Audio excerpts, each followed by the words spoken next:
Hello, good morning mga Tomodachi. Welcome back dito sa R&D TV. At muling nagbabalik si Kadan Sensei, Teacher Kadan, no? Dito sa Native Camp. So, bibigyan ko kayo ng ilan sa mga kadahilan kung bakit namomotivate kami magturo dito sa Native Camp. Siyempre, hindi lang naman yun sa kinikita natin. Siyempre, bibigyan ko kayo ng isa sa mga dahilan kung bakit nakaka-motivate ang pagtuturo dito sa Native Camp. So ito, dadalhin ko kayo ngayon dito sa what you call this, dito sa appreciation. Okay? Kasi dito may appreciation na tinatawag.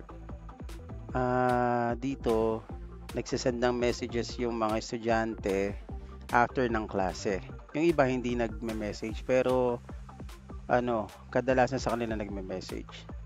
So ito, halimbawa, tignan natin ito. Thank you for the lesson.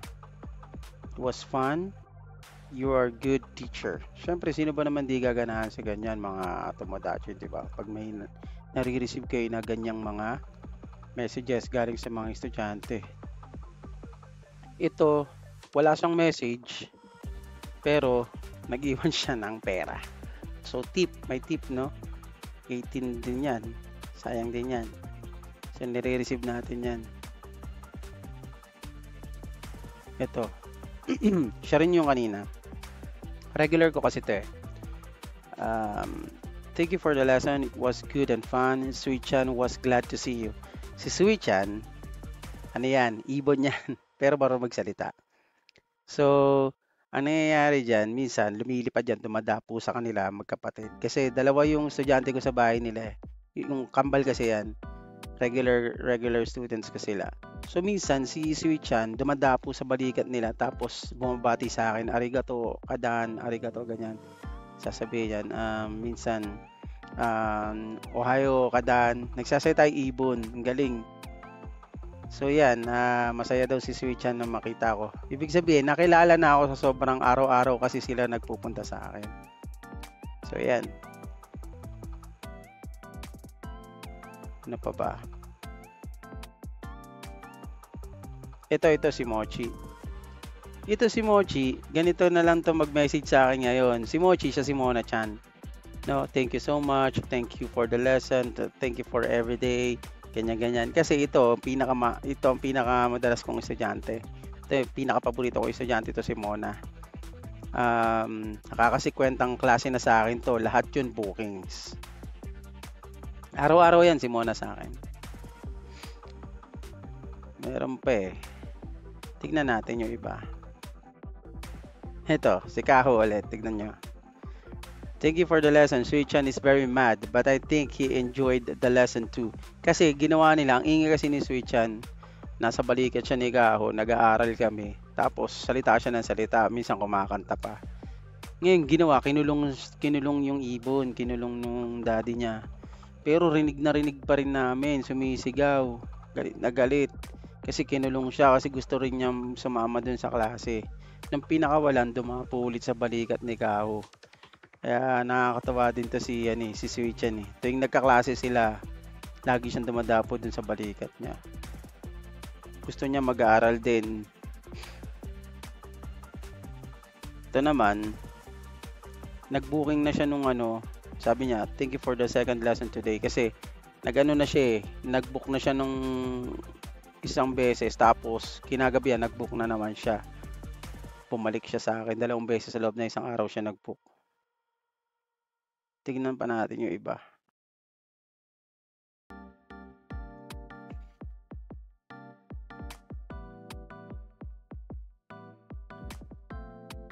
Tignan natin yung iba. Kasi yung iba dito pa ulit-ulit na sila yung nagme-message kasi nga regulars ka sila.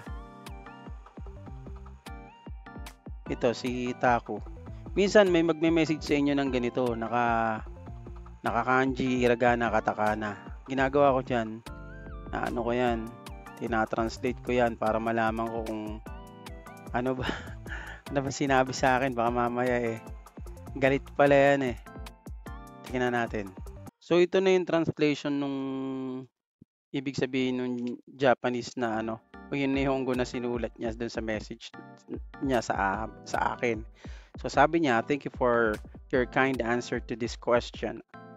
I hope you'll see me again next time. So minsan kasi hindi accurate yung translation nito. So siguro gusto niya sabihin, gusto kita makita ulit sa susunod. Actually, itong si pangalan nito, si Taku, regular ko na rin yan. Lagi na rin niyang nagbo-book sa akin. Hindi yan nagsasadin sa akin, lagi yan booking. To si Now. Itong consistent every time na nagka-clash sa akin kasi Kalan method ang nito sa akin, booking nito lagi. Hindi ito nagme-message, lagi lang siya nag-iiwan ng pera. Okay. Sino pa naman di gaganahan, 'di ba? Meron pa dito, hanap pa tayo. Tingnan natin. Meron akong favorite dito na na comment Ito, isa to sa paborito ko Thank you everyday. Ito si Mona, yung favorite student ko. Ito yung laging sa akin, nagpo-book. Actually, to, hindi to kumukuha ng ibang teacher maliban sa akin. Wala siyang ibang teacher maliban sa akin.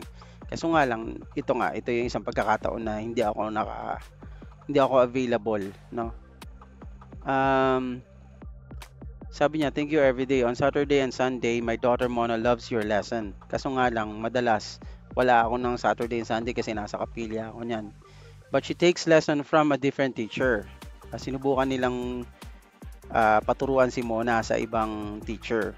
However, I feel bad about interrupting your family's time and sending requests. Kasi nga, hindi open yung schedule ko Ang ginagawa nila, nagre-request sila para i-open ko yung schedule.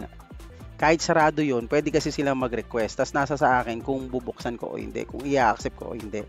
Pag nakita ko kasi si Mona Chan yan, ginagawa ko, ina-accept ko talaga yan. Ginagawa ko na parang para mapasukan siya.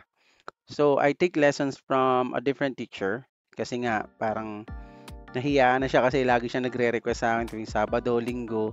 Sinubukan nilang paturuan si Mona sa ibang teacher. But my daughter Mona runs away from the lesson. Tumakbo. Hindi nagklase, umalis. Kawawa naman yung teacher. Ayaw niya sa ibang teacher. Sabi dito, runs away from the lessons. I was able to meet your family again today. Kasi nga, pagka nagtuturo ko sa kanila, gusto nila makita yung asawa ko, makita yung mga anak ko, kasi may baby ako, gusto nila makita. And Mona also enjoyed the lesson. Thank you as always. Yan. Ganyan yan si Mona Chan. Ayaw niya ng ibang teacher. Ako lang teacher niyan. Pag ibang teacher ang pinili ng mama niya, alis yan. Hindi yan magpapaturo. Sa baba. Kasi iba dito, matatagal na Meron ako isa pang favorite dito. Napakaiksi lang niya. Pero isa yun sa favorite ko. Isa na ba yun? Medyo matagal-tagal na marami kasing nagme-message sa akin, maraming nag-iiwan ng nila, appreciation nila sa akin. Karamihan dito bata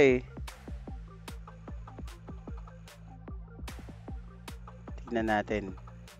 Nandito lang ito yung favorite ko. Tignan mo naman, ito lang ang sabi niya, you are the best. Tapos ilang puso yan, iba't ibang klaseng puso.